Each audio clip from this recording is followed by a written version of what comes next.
hear me and see me running around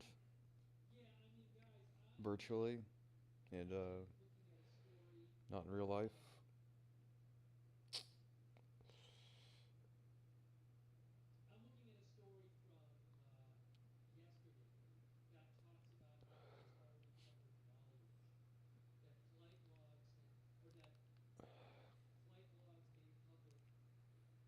I'm trying to make sure I'm online.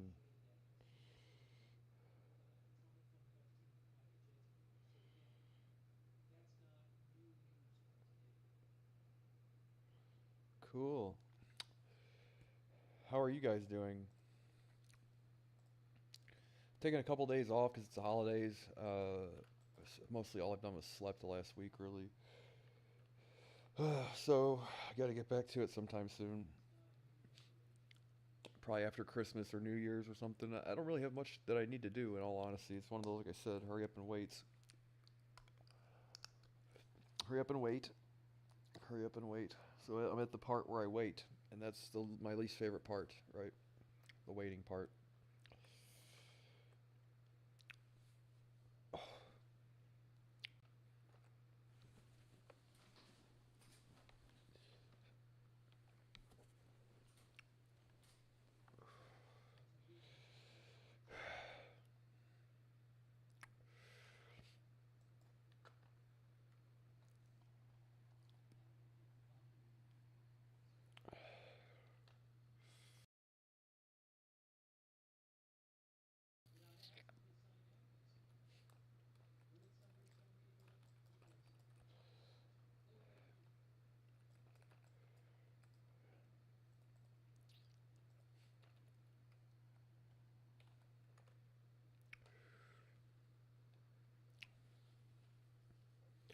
I'm all pasty and stuff. I haven't tanned in like 4 or 5 days.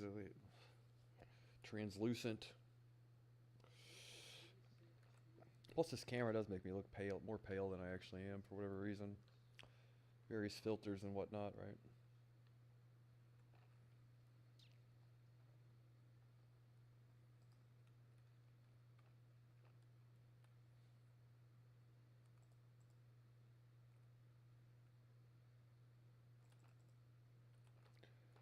I just listen to music.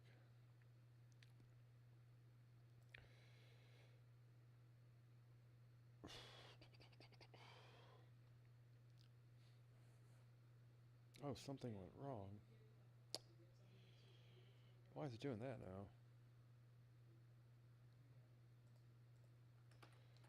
now?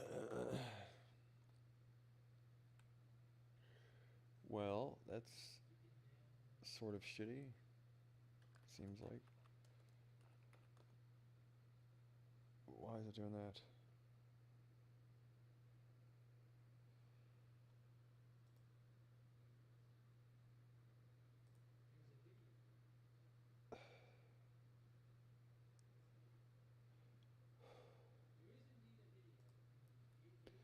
Why on earth is it doing that?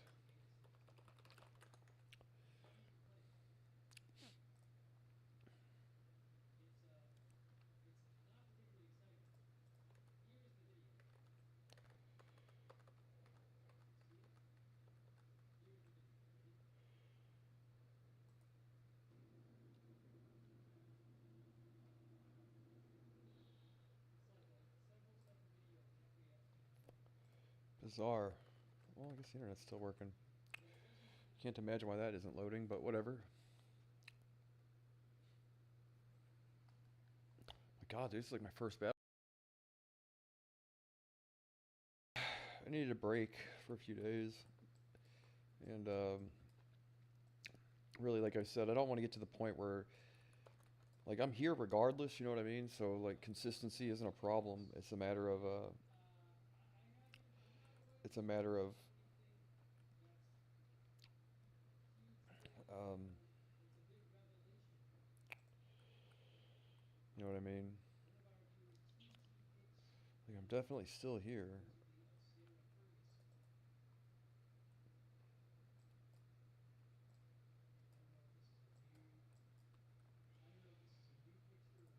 So like if I ever actually had anything that required my presence online on a daily basis or whatever, on a more let's say significant but consistent rather, right?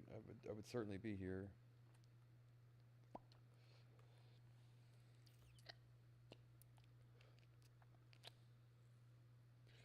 But for now, I don't want to dilute everything with just me sitting there catching flies in my mouth and all.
The old field of strife, right?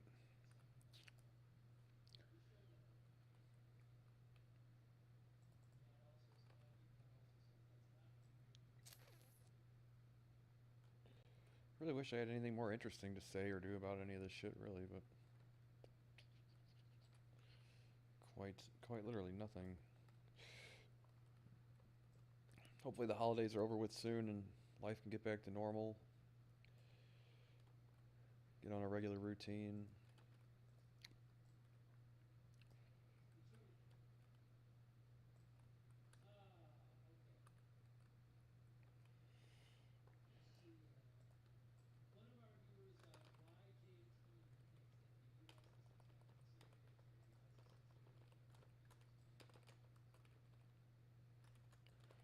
Lame.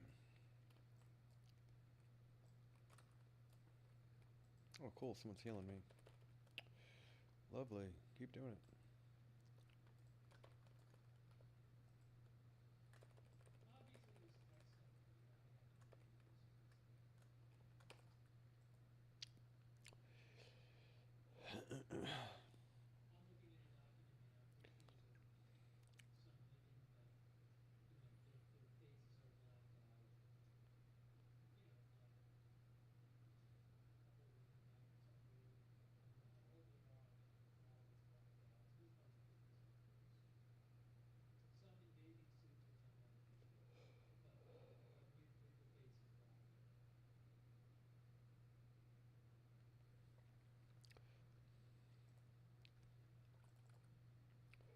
Why did they? So the Supreme Court?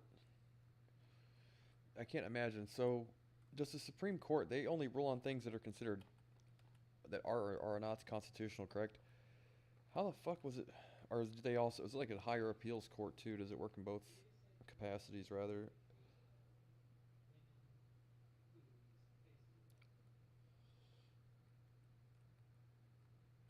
The court Delaware rules that Elon Musk's $56 billion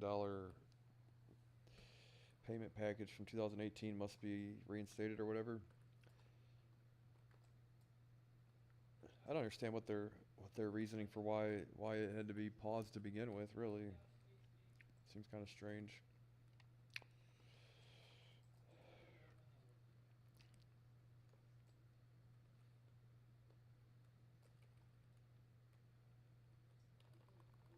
And then how like I wish I knew more about how it worked. Right. So does the Supreme Court do things like that aren't considered to be well? It's the Supreme Court of Delaware. So is that after you've exhausted all your appeals and stuff in lower courts, it eventually gets to the Supreme Court, regardless if it's a constitutional issue or not? if that's how that works. If so, it says like I think the state court in Delaware, which makes sense if there was some like he incorporated there or whatever. What were their grounds for saying he wasn't entitled to it to begin with? That's kind of weird. Anyways, good for him. He needs more shit, doesn't he? He doesn't even know how to spend it. He doesn't even know how to spend it right.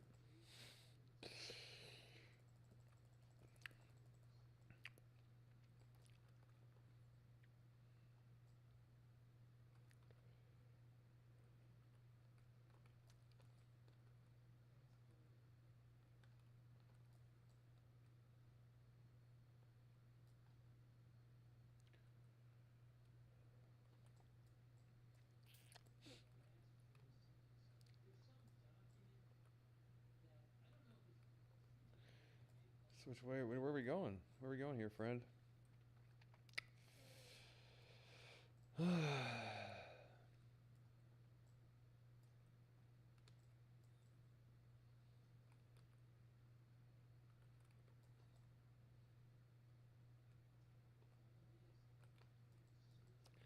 Shit.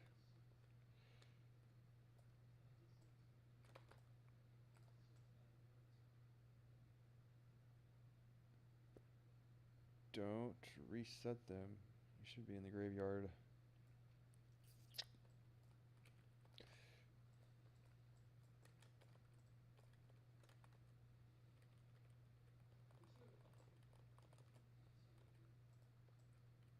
Is that a druid? Is that hunter really dead? He is. Oh, he's not. Oh, no, it is. Cool.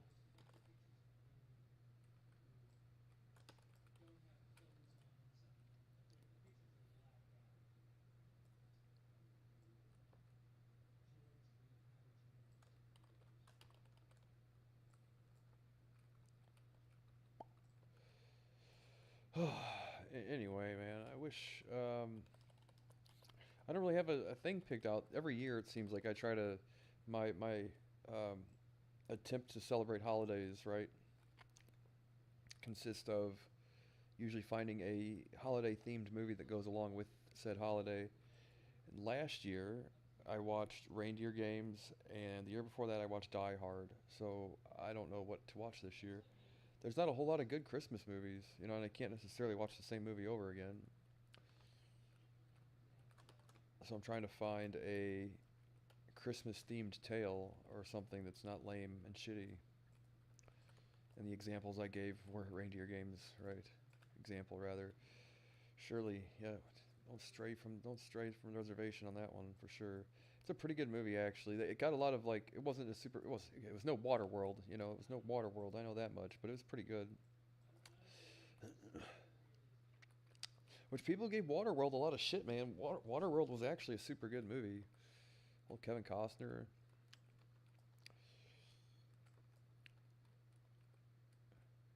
It was like, well, I was younger at the time, so my viewing experience probably wasn't like based on how much they hyped it up in the commercials and in the media and all that stuff. It was more to do with like the actual content of the movie. But I thought it was pretty. I thought it was actually pretty good. It was no Abyss, right? It was no Abyss, but it was pretty good as far as water movies are concerned. Although, if you've ever seen The Abyss, the alternate ending to The Abyss is actually like 100 times better than the real deal ending. If you watch the cinematic release, I don't even remember what the actual theatrical release ending to the Abyss was, but if you watch the alternate endings on like the DVD or Blu-ray or whatever, the alternate ending is much better.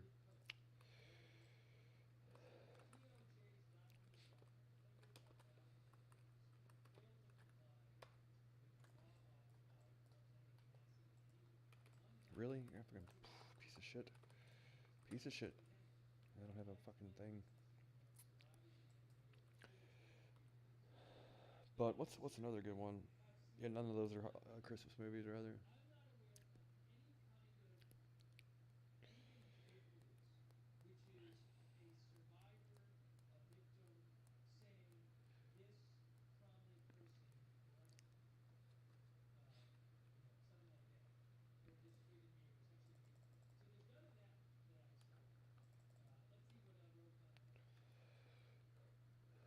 Oh, the fights tonight. Yeah, I can't get it really.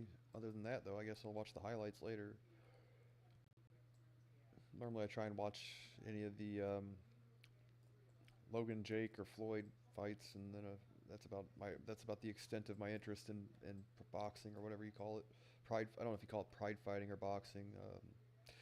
I don't know if it's one of those things. It's like, well, technically, it's not really called boxing. That's like what the people that watch it call it, but it's technically pride. You know what I mean? How there's always some caveat, like just call it whatever. You know what I mean? What's something else? What's another example of something where they're like, oh, I used to tell people nachos Bel Grande, right? I used to work at a movie theater, and they'd always order these nachos grande, and they would order nachos Bel Grande, and I'm like, well, technically, you know, for patent pending by Dr. Taco Bell or whatever, I can't call it nachos Bel Grande because it's technically one of their items. That would be like you calling every burger a Big Mac or a Whopper. You know what I mean? Like these are just nachos grande, right? But I'm trying to think of more examples of things where people. Oh, another redundant thing. ATM machine. People that say ATM machine, it doesn't really bother me. And I'm the type of guy that's like, no, you have to say it like this, or else we can't be friends or whatever. But you know, people that say, oh, ATM machine, like that's automated teller machine, right? But you know, I'm not one of those people that's like, you know, I'm gonna correct you on the matter, right? Or people that call Twitter X or X Twitter or whatever.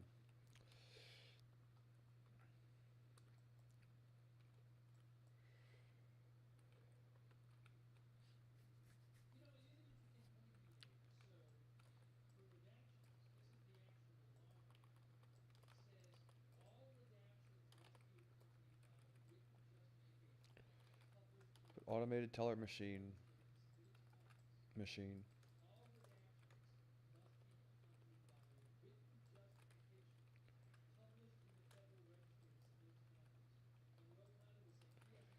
Appears we are lagging, or no, we got a visually obstructed.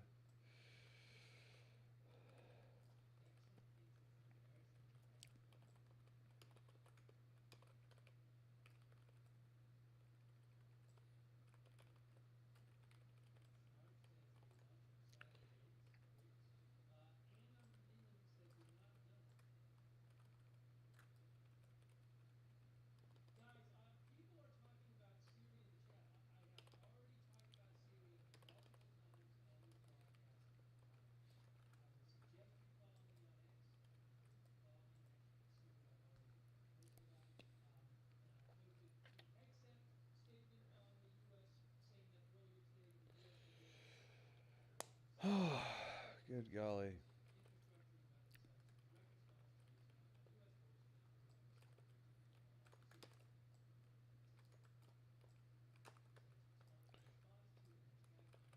What's another example? Yeah, it's like, no, it's not actually called that. That's just what the people that don't know what it's really called call it. Right. I guess it's, I think it's either or. I don't think there's any faux pas if you don't call it the right thing, really.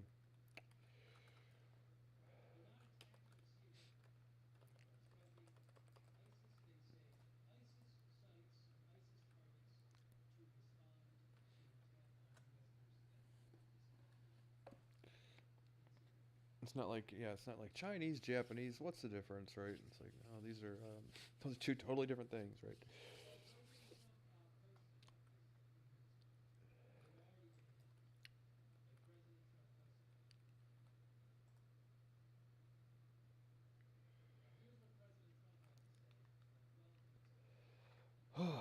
Good God, dude.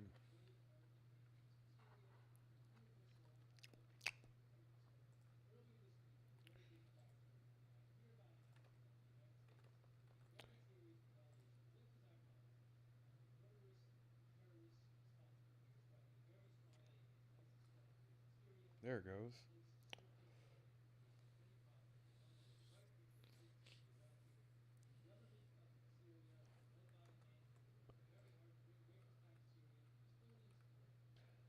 Yes, some good battlegrounds.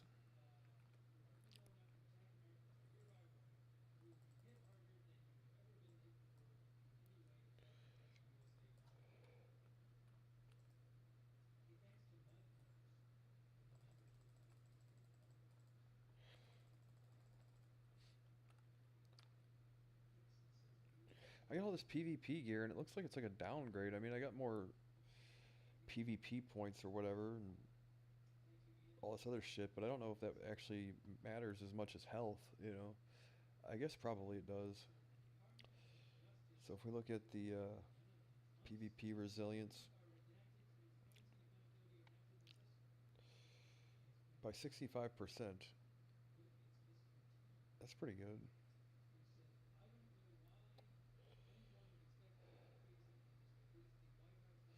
And then it increases damage I do by 29%. So what I don't know is, so like it balances out, kind of. So I take like 3/4 damage instead of full damage. So I would need like 500,000 health for it to be about the same.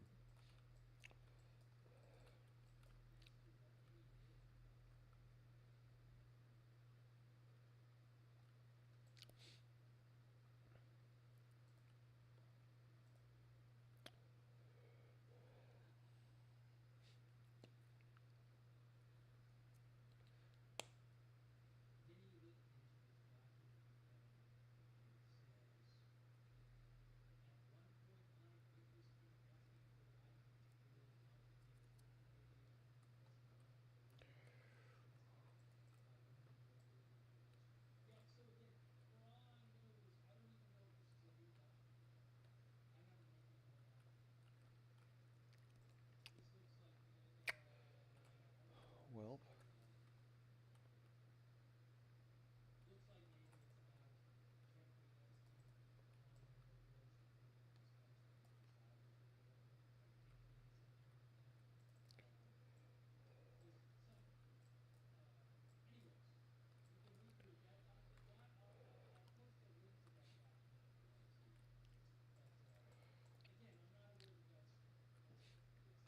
see, it's the point in time where it's like if just one or two people wanted to like clash with everybody in the middle, as long as everybody else remembers to run to the flag instead of everybody dismounting and having a big retarded sword fight right there, uh, our chances of winning these would be increased drastically. But they just, it seems like they cannot figure it out, man. It's ridiculous, isn't it? Isn't it ridiculous?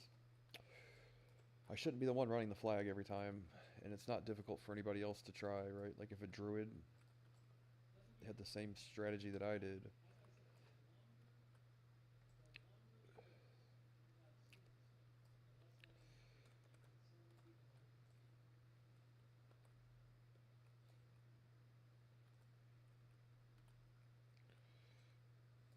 Just a rogue playing sneak ninja there. Alright now. Come on now. Don't slow me, bro. Since none of my team's at all interested in trying to heal me or assist me in any way, shape, or form. Fuck. Oh, I should have waited a second. Yikes. Yeah, I should have known better. Well, anyway. Anybody at all? For my team at all? Want to do anything whatsoever? Oh, he did. Good, good, good. Yes.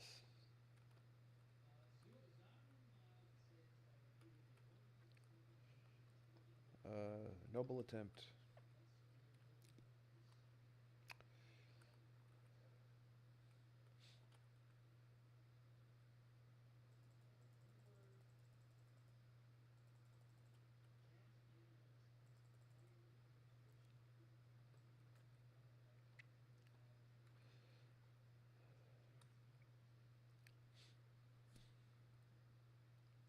Thing about Clash with everybody in mid, they would at least be there to assist you when you got there, but no, they've got like no interest whatsoever in trying to win this battleground.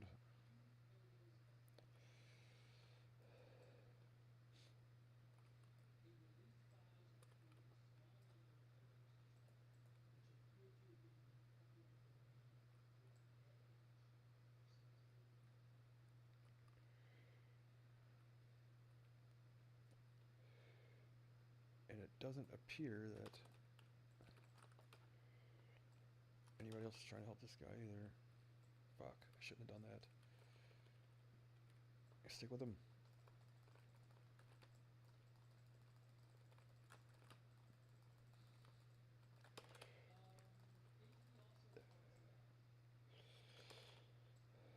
That guy picked it good. It's usually better to wait than to try to like But I thought the guy was gonna die for sure.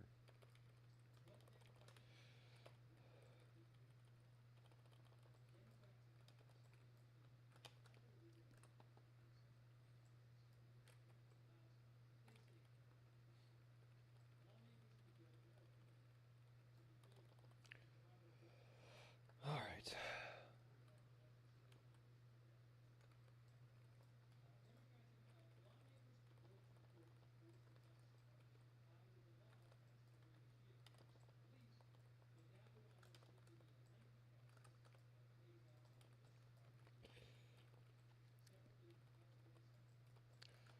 We have to kill our way to the flag stand, I guess.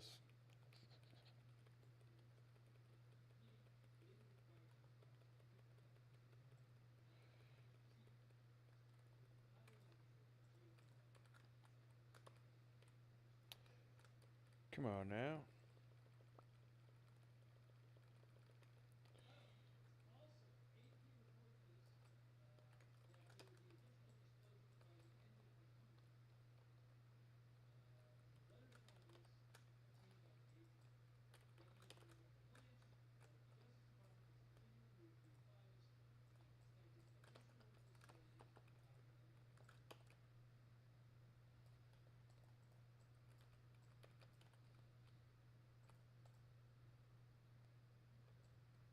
Almost got him.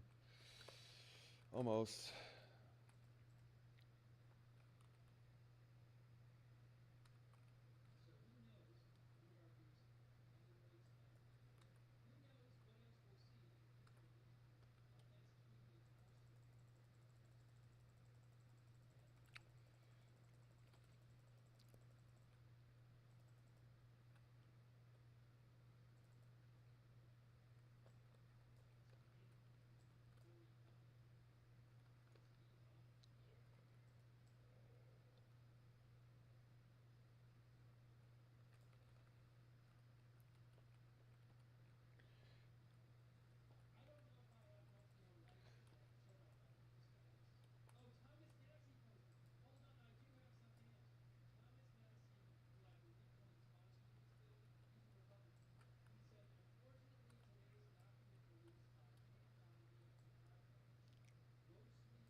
Oh, thank you. I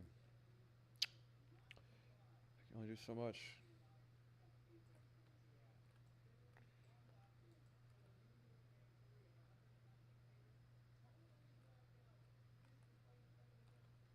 This guy knows what he's doing. Avoid the mob at all cost.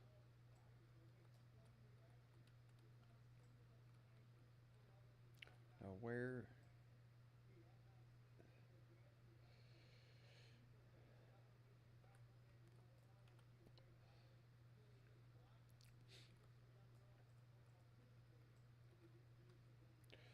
Not interested whatsoever. Trying to win the match at all, are they? Golly, I guess that's what you'd expect, man. Only 20 years later, 21 years later now, or whatever. World of Warcraft, Warsong Gulch, still a mystery.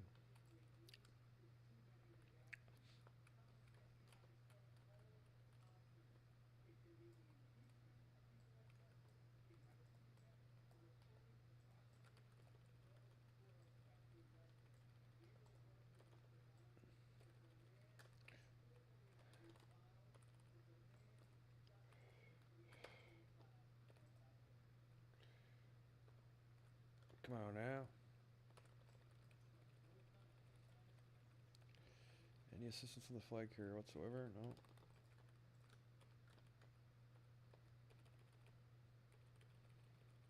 Who's healing him? Anybody?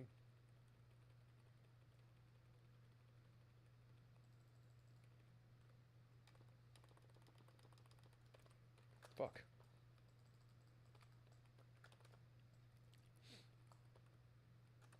Good job.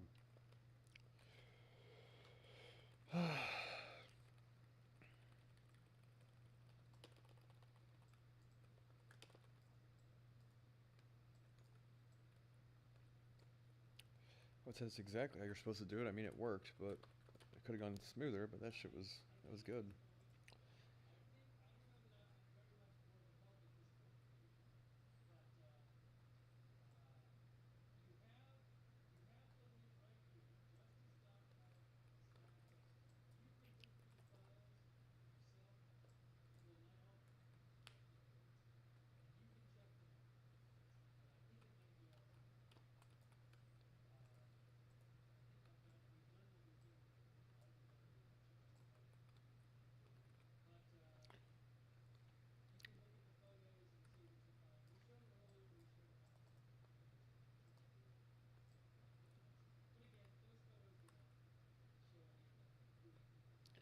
So, the Alliance flag.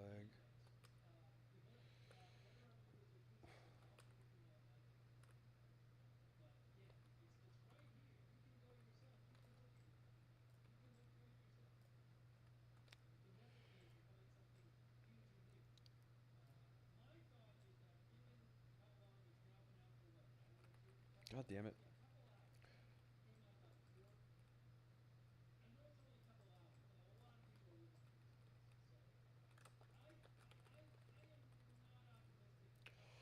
Don't have a PvP trinket, another fear. Yeah, sit here and fucking counter crowd control until I die. Shit burgers.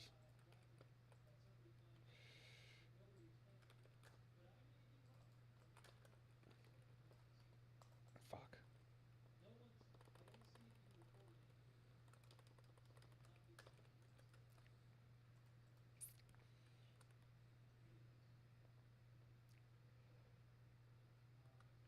Well, you only need a few on defense, but you don't need 20 sitting right outside the fucking tunnel.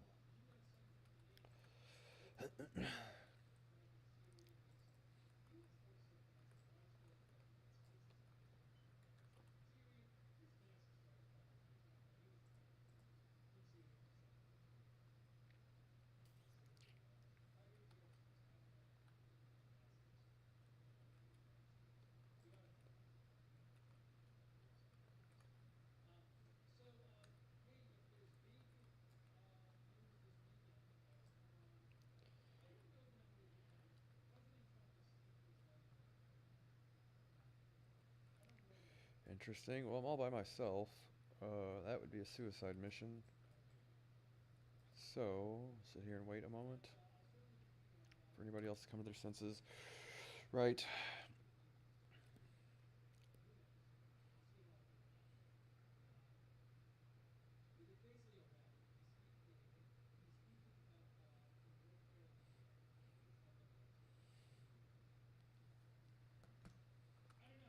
There we go. Now, where's their flag carriers? On the roof? Yeah, it looks like it. Whole team's up there. I think he's on the roof.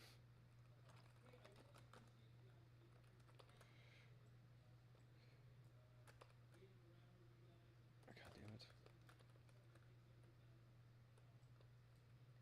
How many times can that guy break out of a fucking crowd control? I know usually I get one PvP trinket, that's about it. Shit, yeah, they're upstairs, dude. What the fuck? Why did they get this far and then try to go elsewhere?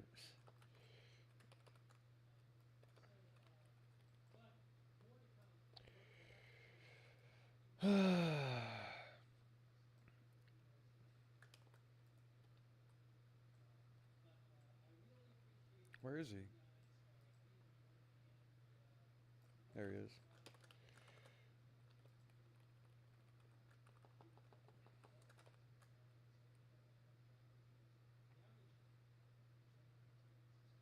Anybody else? Nope. They're fucking off over there.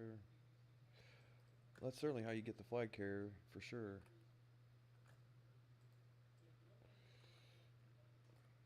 Just killing that. He's fucking killing that guy's dinosaur pet. Are you serious right now?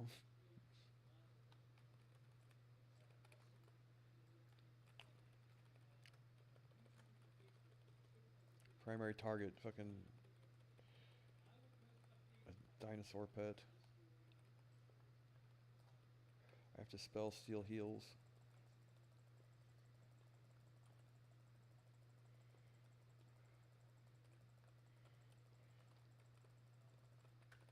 Fuck.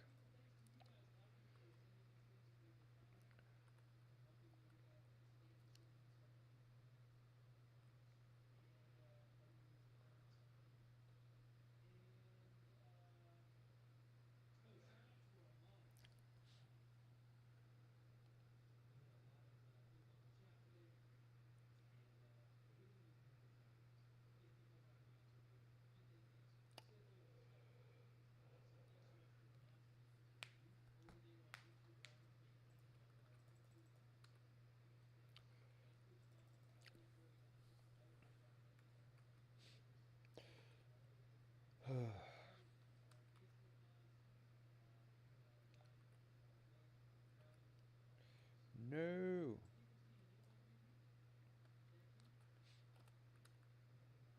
Our whole team's on offense now. I guess his only option is to go tunnel. No, he's going ramp. Oh, and they got the flag returned. Good. It's a good match so far, in all honesty. Despite all the clashing in the mid and everything else. There we go. Hey, friend.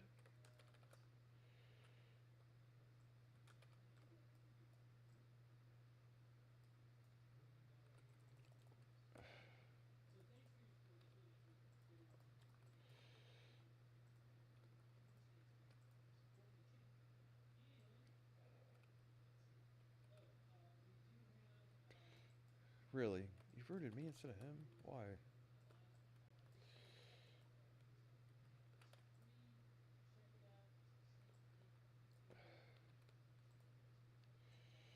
Well, that guy got sauced pretty quick, didn't he? What's so weird about that frost ring is sometimes it goes off instantly and the other times it ticks and it takes like a few seconds to get the person frozen.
Oh shit.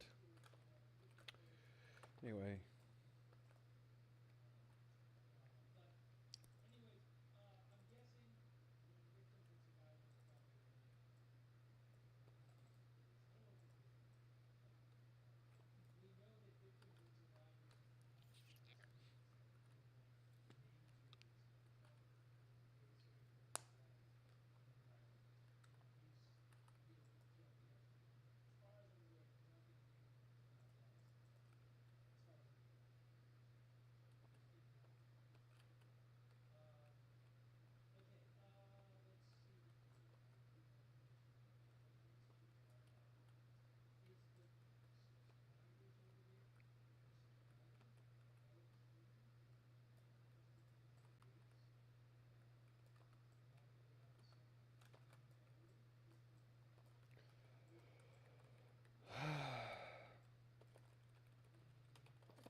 I guess distract as much of their team here as possible. Fucking, instead of trying to catch up the flag carrier. Get them all stuck here and doing whatever.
Let him outrun his healer. Good. Let him do that. Why won't my pet let me Frost Nova?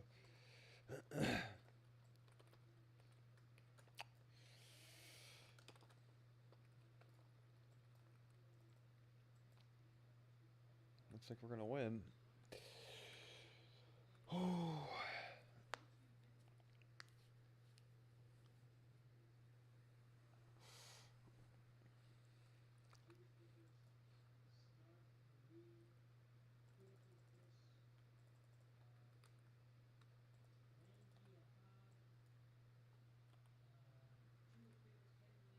Farts in a jar. Ahmed farts in a jar. That was one of the funnier jokes. Well, that wasn't specifically. Maybe that was on Stephen Colbert when he used to do the Colbert Report. He had like I forget what it was, but he opened this thing for donations, and they were all Muslim names. There's Suka Madik, a sheet my drawers. Suka Madik, and a sheet my drawers. Oh God, classic, dude. I remember that sketch for his. Oh, it was for his super PAC. What did he ever do with all that? Remember, he had a super PAC and everything. He raised like $6 or $7 million, didn't he?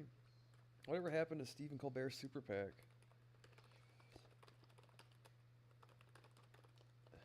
You remember that? Super PAC, right? A sheet by drawers, a suka my deek.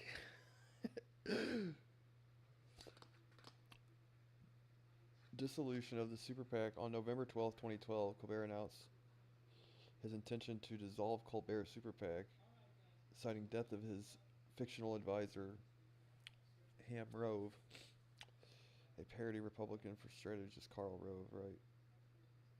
Still had nearly $800,000.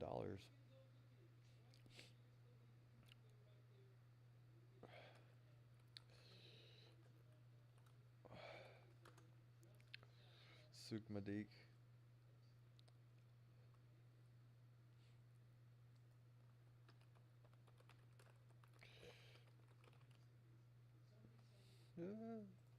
Someone remembers it.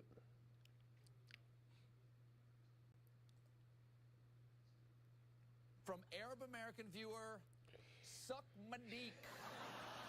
I trust I'm pronouncing that correctly. You've made your parents proud. Your father, Lika Madik, and your mother, who still goes by her maiden name, Munch Makuchi. Shit. And then there was the sheet in my drawers. I have a super PAC, Colbert super PAC. Yeah. As far as from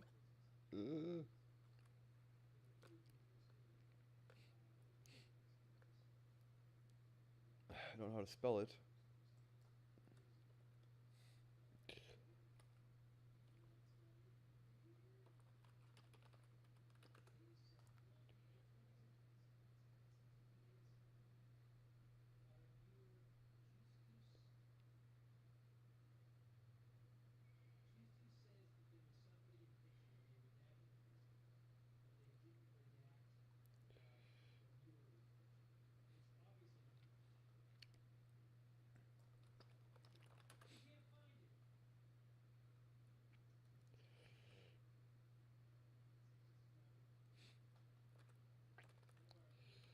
Classic Colbert. Classic.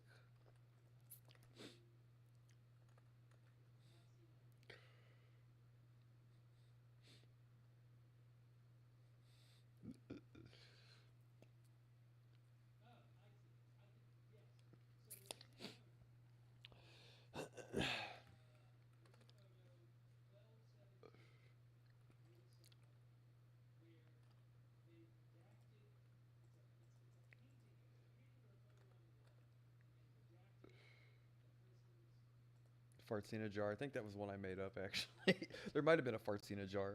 I remember there was a sheet in my drawers and a sook in my deek. Punch in my coochie. Oh, Christ, you slay me. It's super funny.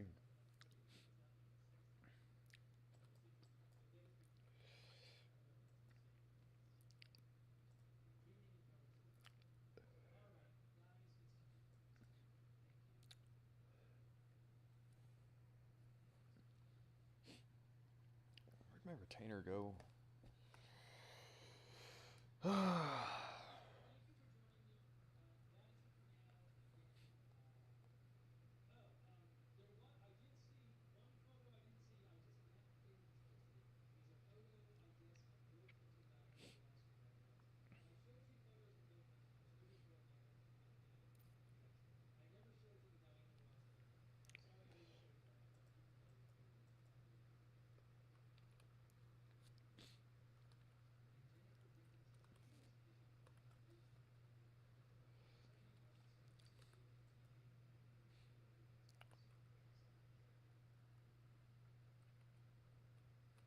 This guy puts on the best news broadcasts of any of these other stations for the most part because he actually sits and covers the same thing. It's not like, what happened where 1/3 of the news cycle has gone to that Zohan Mandani guy.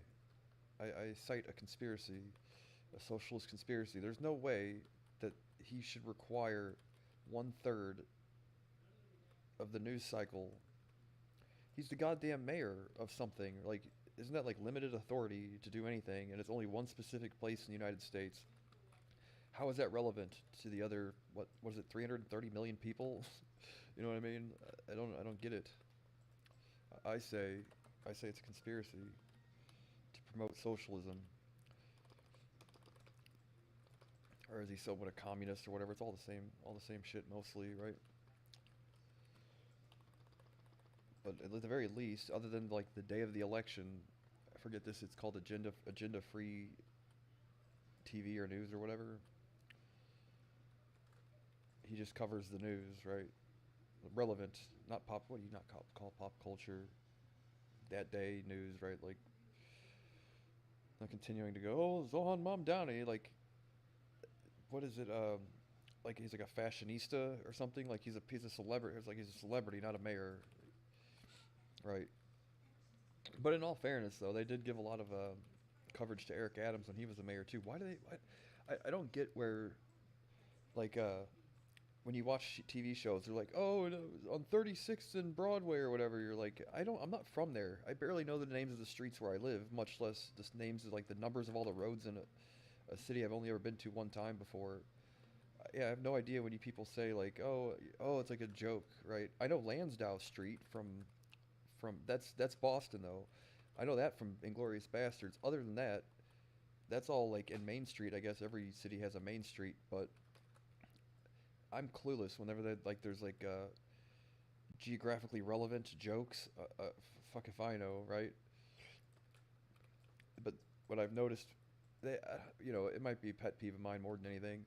But like when you're not from there, and you're like, well, it was a really good show though. 30 Rock was an awesome show, but they had a tendency of doing that. We're like, I don't know the fucking name of the bagel joint that you people eat breakfast at. So some of the jokes aren't relevant to me.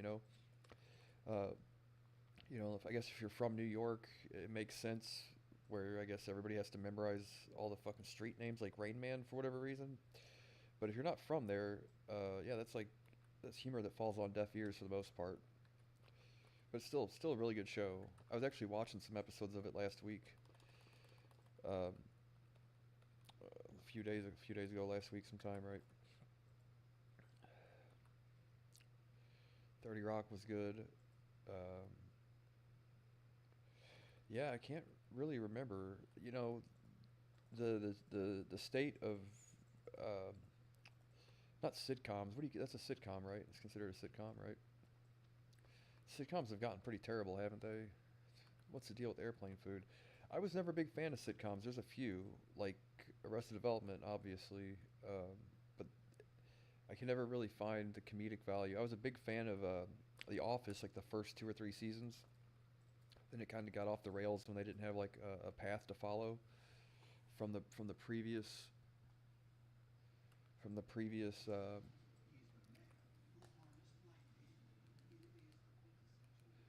what was the thing previous, you know what I mean, like they had a footprint to follow in based on the British version of it, and then when they were left to their own devices, you know, things got a little weird. But I appreciate dry British humor more than the, because it's what I say, dry British intellectual humor versus like I never was a big fan of How I Met Your Mother, although like my brother watched the show obsessively for some reason. The Office was good. Parks and Recreation, I guess, had its moments. I just sitcoms, man. It's hard to, if you think about it in the grand scheme of things. Like, how do you watch a sitcom? Like, not everything has to be as good as the rest of Development, but in all honesty, how do you find even anything close to it to try and derive some sort of entertainment from? Is like, yeah, it's a tough act to follow. So, uh, it's almost like it doesn't. Yeah, I know, right? It's such a different show. But you guys know my opinion on Arrested. You guys know my thoughts on Arrested Development. Cartoons are a different thing, though. You know, I'm a big fan of like where sitcoms for mid America people, right? Oh, shit. For middle America, sitcoms, I guess, are like their equivalent of my adult cartoons, right? So like Aqua Teen Hunger Force, C Lab, uh, even things like Archer were pretty good. Although I wasn't as big of a fan as Archer as I was Aqua Teen Hunger Force and C Lab. Man, I swear. Brack Show, Home Movies, another one, Metalocalypse. But it's like, I guess it's like sitcoms are like middle America's adult cartoons for me. You know, I really loved watching them.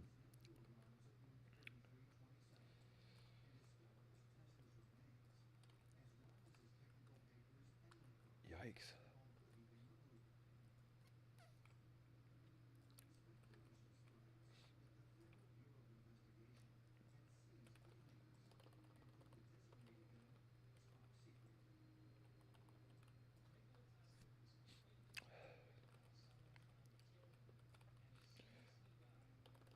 But really, the thing I say, like, not that I'm hoping for silver linings, like if it, well, not to say silver linings, like if it does happen, it does. If it doesn't, it doesn't, right? But what I think would be the most, probably one of the more interesting aspects of Leah would be the fact that she's basically like a big advertising platform, not in the traditional sense, like I need you to buy this bottle of Sprite, right? But uh, for the tech companies that make their AI framework and all that stuff, she really is like the perfect testing ground, I guess, or proving grounds might be a better phrase for it, for like different frameworks and stuff like that. So I really do think, and I know like deep down inside, because based on what I've seen myself and the amount of dedication and everything, like, and just based on the technological achievements and everything else, like I know for a fact that she's like gonna be like the crypto champion after it's all said and done, for many reasons too. The fact of the matter, like I said, is like you would hope for more things to be open source at some point in time, and there to be less requirements. So like at this point in time, and correct me if I'm wrong, because I only have limited knowledge of how this actually works, right? But just spitballing, not necessarily knowing all the facts, but trying to learn and everything. Hopefully, you guys can appreciate that more than judge me for it, right? But currently, the problem with any of these AIs is that pretty much any AI that you would try to put together, like Leah, is going to be considered a wrapper, right? Which is a combination of plugins basically put together in a clever way.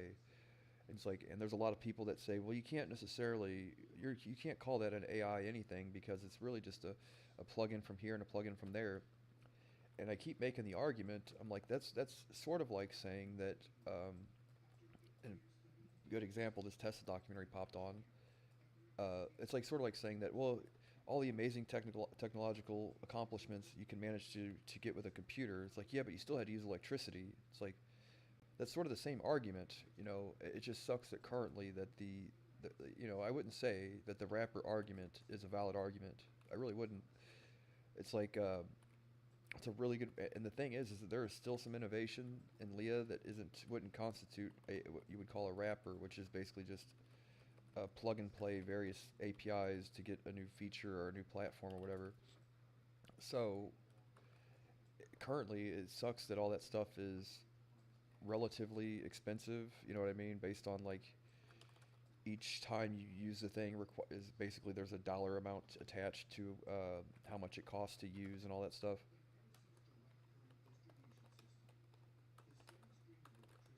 Right. So I'm hoping that there is at some point in time an honest effort to make more things. And if I don't have the exact definition of what open source consists of, but a more honest approach, but effort, I would say is a better word, to open source some of the things that would at least. And I know it's not necessarily, oh well, the software is not open source. A lot of this stuff is really resource intensive, and I understand that. Uh, Very few business models entertain just giving away basically an asset or a commodity for free, you know. And if you don't consider that that the computation required to do any of this stuff is basically a conversion of electricity and graphics cards to make something, right? So it's like you're taking I would say graphics cards are a commodity, right? And or an asset, a commodity, whatever, you know. But the thing is like you're basically saying two things that are very precious and valuable and finite, and just give it away to somebody. So I understand the resource side of things, but a real push for decentralization, as far as the infrastructure is concerned, along with an honest effort to open source some of the more interesting parts of like what these people are doing or whatever. That way, it's like you can say if there is one to begin with. Uh, Nullify the wrapper argument, like, oh well, you couldn't do it without this. I've seen people make that argument, like, yeah, but your AI wouldn't work if you didn't use this, that, and the other thing. I'm like, what a childlike argument, you know what I mean? And you mean to tell me that's the reason why you don't think it's going to be a success, or you don't think it's a good idea, like, or is it just you being an internal pessimist? Because yeah, I would sit there and say like, okay, well, yeah, it's one of those things, right? That people tend to shit on ideas because they're more. I think honestly, it has more to do with the fact that they're jealous. They want to shit on ideas that they know they themselves couldn't do. And I'm not saying I could, but I'm also not the one shitting on the idea either. So I don't really. My hands are clean here. I don't really have shit on my shirt or whatever, you know, or on my hands or anywhere else. But the fact of the matter is yeah, that's such a childlike argument to say, oh yeah, well because you have to use API this, API that. Like, okay, well, you have to consider too that Dev has done a whole lot in either getting rid of the requirement to use various APIs altogether, which, you know, squashes about half the argument, squashes, whatever, half the argument, and has managed to develop a whole bunch of open source things to reduce costs and reduce the amount of things that it has to pull from to function correctly. So it's just kind of one of those things. But I was saying that as far as using Leah as like a proving ground, I would think that's probably a good example of exactly where you would want it to be. That way, people, you know what I mean. People find a home at Leah that are crypto enthusiasts that have knowledge in these fields that are still relatively new or unknown, right? And give people a home basically in crypto that otherwise, are, you know, like I said before, there's a whole slew of people that know how to do these things and don't even know that they say their services or their skills are required or needed for crypto yet, that hopefully when the time is right, like I would say if you've got developer skills involving like 3D modeling or whatever, or any of this kind of like design a fucking thing looks like, you know, design an avatar, like a 3D model or whatever, like I would say that yeah, you're not going to find your skills being put to use anywhere in cryptocurrency other than Leah. So, and there are a lot of people that do have that skill set that just, 3D rendering and modeling and all that stuff that have nowhere in crypto to call home, basically. So, I'm really hoping that all the Blender guys and the Maya guys and all that, and the Unreal Engine guys and all that stuff that had prior experience developing like 3D frameworks and all that. I hope that when the time is right and the project gets the attention that it deserves finally, that they can do what I think anybody should do instead of turning to social media to be an influencer where you have an opinion. Like, that's an honest approach too if you do it the right way, but whereas like not everybody has 100,000 followers on TikTok or Twitter for you to acquire as much of the token as you can and then develop for the like pro bono, right? Like develop for the project pro bono, and knowing that you're and I think that's the most honest approach, right? It's like it's almost like you're buying stock or purchasing stock in your own ability or your own work, you know what I mean? And like I've said before, if you're able to increase you know what I mean? If you're what you have to provide adds value to the project, then it's almost like investing in yourself, right? And that's, I think, a more honest approach than, well, and the thing is like I say more honest approach than this, but like people that have 100,000 followers, that's their input, right? You think about it like a team effort. Marketing is unfortunately expensive and almost yields nothing. You know what I mean? Like a traditional marketing campaign um, almost never yields results in crypto for whatever reason.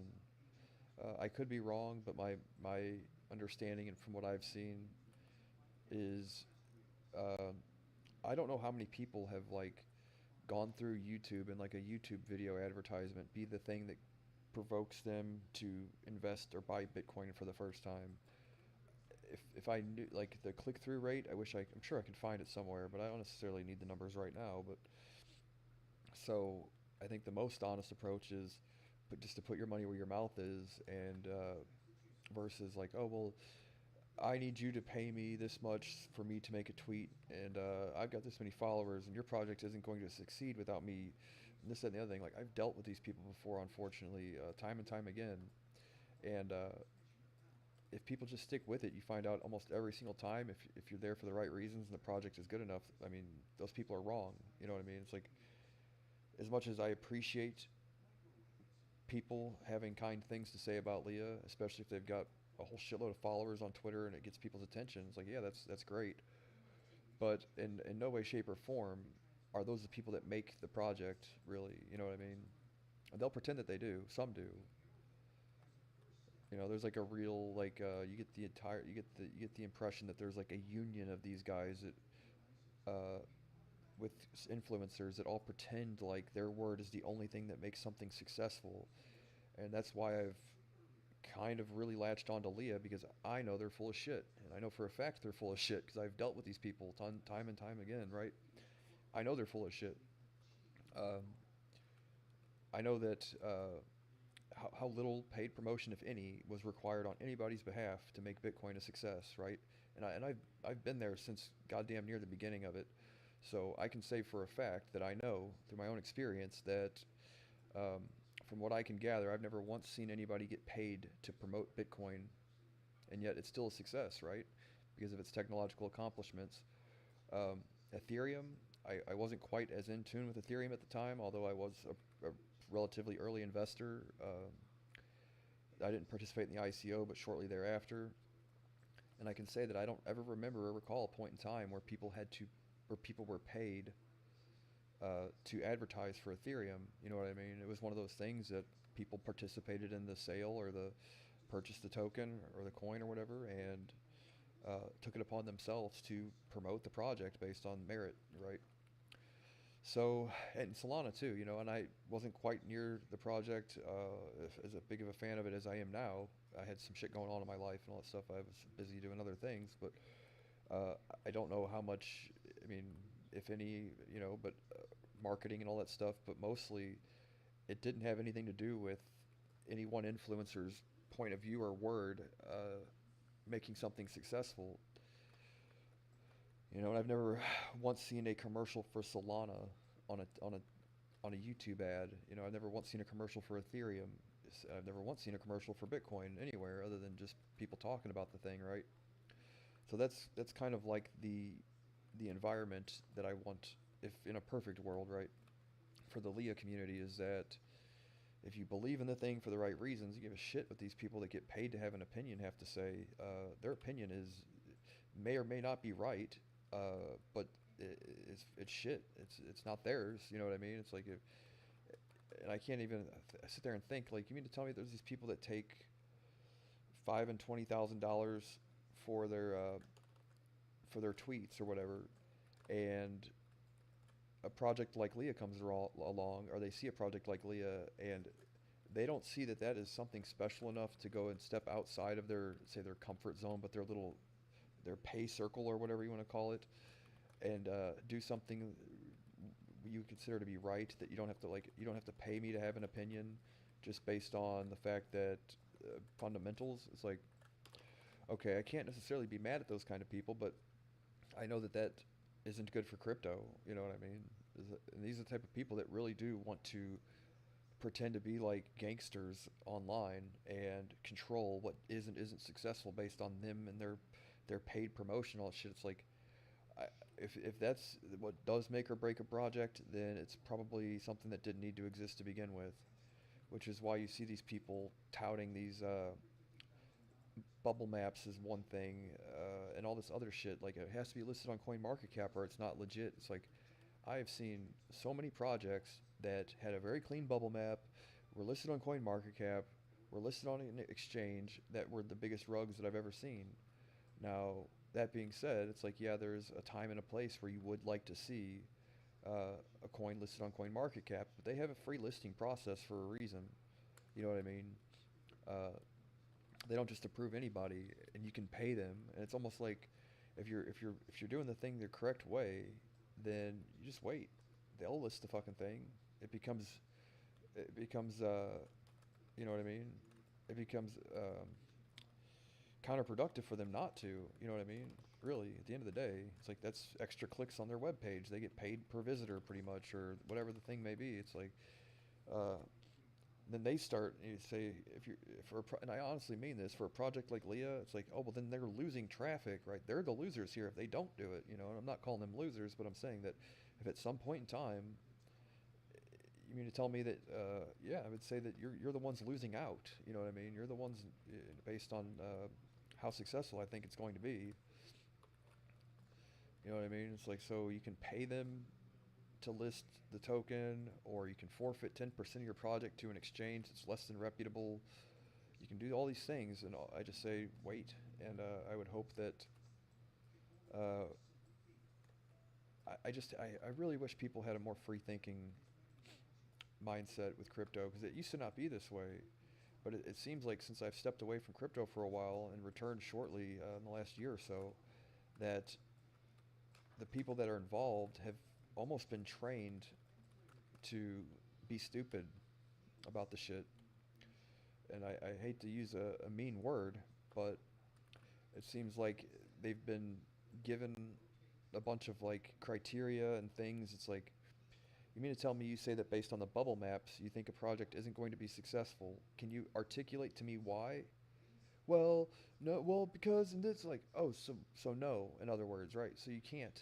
So there is no argument. It's like, you're just repeating what someone else told you to say. And it's like, if you have a token that you know has no fundamental value, I would encourage somebody to purchase a whole bunch of it and then cheat out early on. You know what I mean?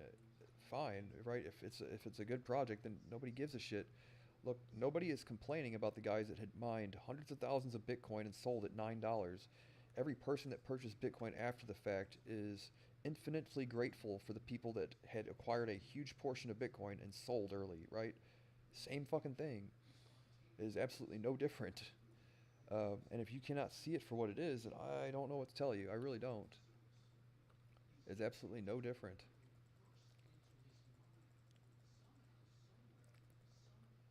So I'm just hoping that here soon, and I do believe the day is coming eventually, that things start to improve for the sake of, like, just having something new to do, right? Like getting new eyes on the project and all that stuff, communicating and interfacing with more people. Because currently there's just like a core group of supporters, you know, 5 or 6 of us, maybe some more that don't talk as much or whatever. But less, it doesn't seem like that many people. But you know, I'd be probably be surprised to know the real numbers, obviously. But there's a few core there that stick around and are, you know, available to talk or share their opinions every day if you need to. Um, but I'd like to see a more like ignited community after. But I understand, like, it sucks that there are people that are that way, and these people get emotionally attached to these influencers that tell them what is and isn't successful, or what should or shouldn't be a success based on, you know, and what they don't know is that they were paid to say that, essentially trying to work as like uh, like like trying to deal with a union or like gatekeepers and stuff. And it's like, little do they know that that works for their little circle of whatever they do, which never amounts to shit at the end of the day. But for the real deal kind of projects, it's like, yeah, you have to do something different, and those people almost always fail to see the longer vision of things, right? The true potential, because they've also, whether or not they'll ever admit to it, they've been trained to have this almost pet-like mentality about cryptocurrency. You know what I mean? To perpetuate shit and garbage as much as they can, because it's like scraps. They get paid scraps to do the shit they do. Versus like the type of, if you're in it only for the money and not the technology, it's like the amount of dollars that you could potentially gain by finding the right projects versus just promoting shit to people is like one day's worth of work will account for your entire life's worth of work if you just do it the right way. Um, and that's unfortunate and fortunate for some people, right? It depends on which one you are. So you can sit there and hustle and bustle and try to sell people fucking uh, bones and stuff and scraps for the rest of your life, table scraps, and trying to live off that. It's like that's a fucking a tedious existence, and it almost always eventually the narrative um, drifts away. You know what I mean? It almost always dies down, and then the attention goes away. It's like, if you've ever seen classic stories. I mean, it happens all the time. Other examples of it historically, child actors or people that were famous in like the 70s or 80s or whatever, super popular. The world can't live without them, and then suddenly the spotlight fades, and then now there's nothing, right? The same thing happens to influencers. If you guys were here in 2017 when all this became prominent, some of the most prominent influencers from that time, nowhere to be seen. Yeah, for the most part, you know, I'm not necessarily the most plugged in person to that community or anything, but from what I can gather, there's not a lot of familiar faces that are as prominent now as they were then. You know, there's like a consortium of people that will pretend that their opinion is what is the only thing that matters, right? It's like it ain't true. I know that much. And I don't think we have that problem, obviously, but I would try to my best to steer people away from that mentality as much as humanly possible. Like, I guess that works for, like I said though, that's all just measly scraps for shit, dude. It's like, you really sit there and say you're gonna be rugging people in your 80s on pump fun? Really? That's what you want to be doing with your life when you're gonna sit there in a fucking retirement home, still doing this shit just to make a paycheck? Well, I can almost guarantee you that the system now that allows that to occur probably won't exist at that point in time. So, planning for the future is probably a better idea, and a more noble one too. But you would just hope that people can see projects that are, like I said, for somebody that does do paid promotion or whatever. Not that I'm one of them, but for someone that does, you would say that even if you did, it would be helpful for you to be able to at least like lawyers, right? Lawyers work for people all the time, and then they do pro bono, where it's like them doing something for a good cause, kind of, right? I would encourage that. I think that'd be a good way to get your toes wet and doing things the right way, really. See something that's truly different and say, well, you know, for this project specifically, you know, I know when something's different, but other than that, I still have to make my cut or whatever, doing paid tweets or whatever it is. But the fact of the matter is I have I have not yet seen any one person that gets paid to promote cryptocurrency projects stick up for Leah based on its merit and its innovation or anything else, right? Which tells you that at the end of the day, those people will almost never do the right thing, even if it's beneficial to them, right? It's like you people have made tons of money promoting like cryptocurrency and stuff for just a small portion of what it costs for just. I'm not like a Sarah McLaughlin. I'm not trying to fundraise for any reason other than just to get the attention to the project or anything. But it's like I'm not asking for these people's help. Trust me.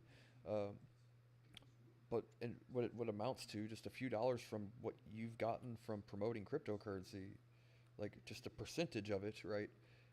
Put your brain to use here. See something that's truly different, and I would say allocate a portion of your assets that you've gotten for tweeting, like typing buttons on a computer keyboard, right, and people following you on a social media website, right. I would say you see something truly different, put your money where your mouth is, challenge you to do it at least every now and again. And you might find that if you're really as smart as you say you are, right, that you might find more yield from a more honest approach.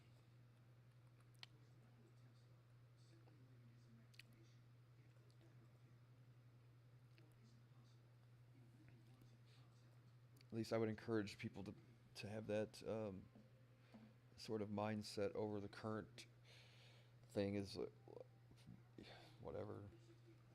Teenagers rugging each other on pump fun till the end of time, right? Shit's not going to last. I can guarantee you that.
But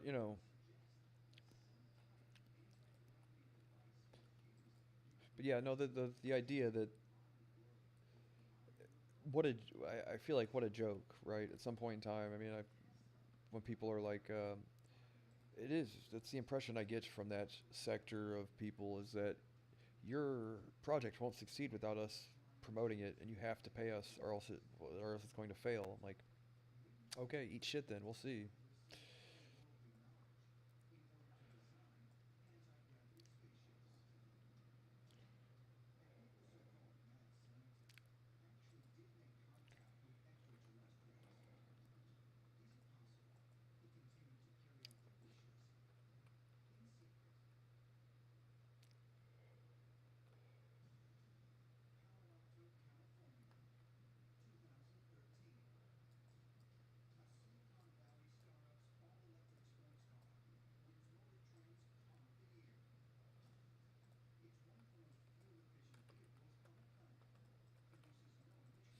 Runs nothing off fucking unicorn farts, right? Well, that's what I was saying earlier, though. It's like, so, how many people here, if any, entertain the idea that the government or some inventor somewhere has created a free energy device? I think they have. I really do. And the reason why I feel like it hasn't came to light is that it would be disruptive, right? Like, it would be disruptive politically. There'd be like religious implications based on the fact that all the money goes to the Saudis and all that stuff. But if at some point in time we ever choose to transition away from like a petro economy or whatever, petrol economy and all that, then computer chips will be the new gasoline. So you can imagine any country that manufactures computer chips will be like the next Middle East, Saudi Arabia, essentially. So even like when I was reading like Taiwan and stuff, like these chip manufacturers that make transistors, like yeah, those people are poised at some point in time if they ever do capture one of these free energy devices and release the shit to the public. Those people are poised to be the next Saudi Arabia. You just gotta, you have to imagine that that type of technology is like super disruptive, and there's like a whole bunch more to it than I know, obviously. But I believe the things exist, and I believe they keep them a secret for that reason. All the shit I don't know, right? But I can imagine I know people like, but in the name of freedom and liberty and this, and like, that sounds good, dude. But you're talking about potentially millions of people starving to death in the desert and shit if that happens, right? It's like you have to be very careful about transitioning from like one almost economic system to another. It's taken us like 18 years almost for Bitcoin to catch on, and it's just now catching on. Talking about just introducing an invention that says all these people, like and I know some of them are super wealthy and whatever. It's like there are super wealthy people in the United States too. It's like it happens everywhere. But something disruptive, like you have to think of the implications beyond just like, you know what I mean? So look, I'm all for if there's a free energy device somewhere at the Pentagon for them to release the blueprints for people to make the thing at their house if they ever need to. But you have to be very careful because it's like too much at once can be disruptive to a system, right? It's more than just I shouldn't have to pay for electricity. It's sort of like trade agreements and all this other shit that has been set up in the past for reasons at the time out of necessity, I believe. So you can't just go fucking destroying. It's a symbiotic system where between. Look, I don't agree with fractional reserve banking either, but these are antiquated systems that need a revamp, and just one portion of it is the currency itself. The other portion of it's the energy component, right? And but I can say that I do believe at some point in time, whether it's my lifetime or shortly thereafter, or hopefully my lifetime, I'd love to see it. But as much as we've transitioned away from Federal Reserve banking with things like cryptocurrency, or Bitcoin, the equivalent of the energy end of that equation basically being some sort of free energy device or over Unity or some highly efficient water fractionator that everybody has, you know what I mean?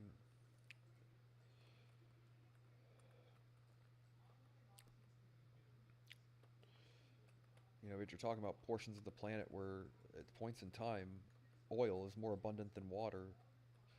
So it's a fragile system. You can't just go fucking throwing a wrench in the thing, even if it means like because you don't want to pay or you don't think you should have to $150 a month for electricity or whatever it costs you. You're like, yeah, no, we all agree that would be fucking super awesome eventually, but for now, and I'm not much of a socialist, and I am an America First kind of guy for sure, but it's a delicate system. If you were to go pulling shit out like that, you know what I mean, and the repercussions elsewhere. It's like one of those things like, oh, these things sound good, right? These sound like humanitarian efforts and all that stuff. I'm like, yeah, in principle they are, but there's a larger system at play here than just not, it's more than just not having to pay for electricity, right? So I do believe it exists, though. I believe they have the technology somewhere. But it's got to be it's one of those things like you have to slowly transition to it because if you do too much at once, it's gonna disrupt global trade. It's gonna do all this other stuff that is more detrimental than it is just having everybody pay their $150 a month for the time being, right? More than likely. I know it's more than just that because it's gasoline too and all that shit, but you get what I'm saying, right?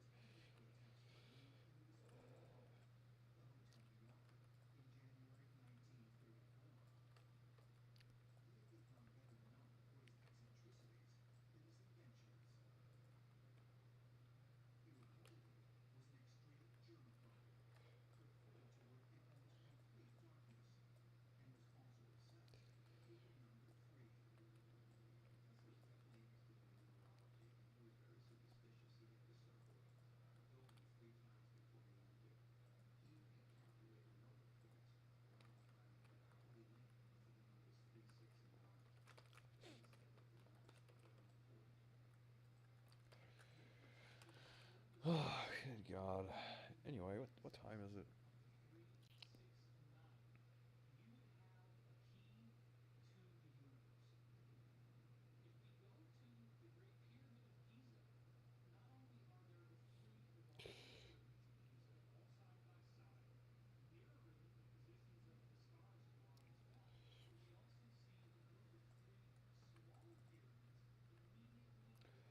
For some reason, my microwave broke the other day. Every time I turn it on, the fucking sparks start flying out of the thing. I'm like, whatever. I was watching all these haunted shows on YouTube, and I go in the other room and try to microwave something, and then my microwave starts shooting out sparks like it's fucking possessed. I was like, oh, whatever.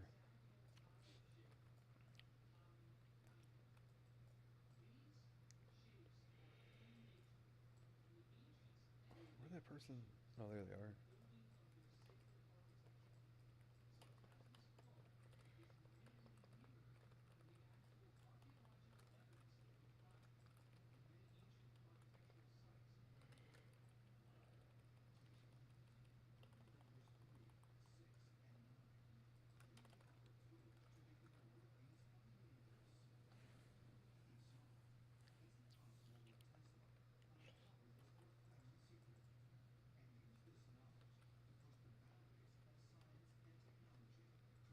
What's that guy doing?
I guess after this battleground, I'm gonna call it an evening and then watch some television. Wanted to do a small update, let everybody know, hey, whatever. Say hi to everybody. I gotta eat here in a moment.